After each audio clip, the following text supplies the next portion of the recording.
সে বিবাহটা যথাযথ পালন করা লাগবে। পালন করলে কি হবে, তোমার যে বাচ্চা কাচ্চা হবে সেগুলো ধর্মের পথের বাচ্চা হবে, বা ধার্মিক হবে, বা বুদ্ধিমান হবে, জ্ঞানী হবে। একটা বাবার কর্ম অনুযায়ী তার বাচ্চা লাভ করে।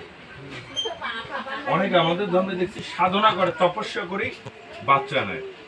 তো বাপের কর্ম অনুযায়ী সন্তান, সেরকম সন্তান ভগবান সৃষ্টি করায়।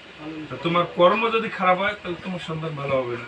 তোমার যদি কর্ম বেটার হয় তাহলে তোমার যে ভগবান প্রজন্ম আসবে সেটা অনেক সুন্দর প্রজন্ম আসবে, বুদ্ধিমান হবে, জ্ঞানী হবে, ধর্মের পথে থাকবে। এই জন্যে এতদিন থেকে যা করছো এই পাঠটা কিন্তু আলাদা পাঠ। এখন থেকে যেটা পাঠ শুরু হবে সে পাঠটা কিন্তু আলাদা পাঠ, দায়িত্বের পাঠ। হ্যাঁ, ওই এই আজকে থেকে এই মুহূর্তে থেকে সামনের পাঠ, এটা কিন্তু তোমার ছেলে মানুষই পাঠ। এখন থেকে যে পাঠ আসবে সেটা হচ্ছে দায়িত্বের পাঠ। তোমার বাপের যে দায়িত্ব ছিল তোমার বিবাহ দেওয়া, তোমার বাপের আজ থেকে শ্রাদ্ধটা করলে তোমার প্রতি যত দায়িত্ব আছে তার দায়িত্বটা শেষ যায়, শেষ। আর কোনো তোমার বাপের কিন্তু দায়িত্ব নেই। এরপর তোমার সন্তান হবে, তার মুখত ভাত কাক দেওয়া লাগবে, তোমাকে দেওয়া লাগবে। তার উপনয়ন কাক দেওয়া লাগবে, তোমাকে দেওয়া লাগবে। তার শিক্ষা কে দেবে, তুমি দিবে। তার বিবাহ কে দিবে, তুমি দিবে। যখন তুমি তোমার বাচ্চার বিবাহ দিয়ে পাবা, ওই বাচ্চাটার প্রতি যত দায়িত্ব আছে তোমার সেদিন থেকেই পূর্ণ হয়ে গেল। এই জন্যে জীবন শুরু হচ্ছে, দাম্পত্য জীবন সবসময় ভগবানের কাছে প্রার্থনা করবো মধুময় যাতে হয়।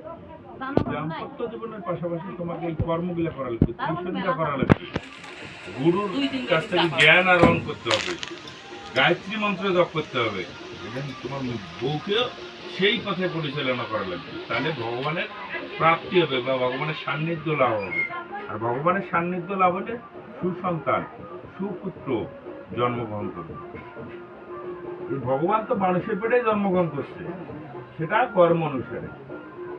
যে যেমন কর্ম করছে সে, তুমি যদি সেই লেভেলে কর্ম করতে হবে ভগবান তোমারও সন্তান হইতে পারে। এই জন্য কর্ম করতে হবে। হ্যাঁ, মানে সেটাই ভগবান জন্মগ্রহণ করতে পারে। সেটা মানুষ, আমাদের কর্ম, আমাদের ধর্মটা হচ্ছে কর্মের বেসিক, মানে ভিত্তি। ঘরের ভিত্তি থাকে না, আমাদের ধর্মের ভিত্তি হচ্ছে কর্ম। তুমি যেমন কর্ম করবে তুমি তেমন ফল পাবা। এই ব্যতিক্রম কোনো কিছু নেই।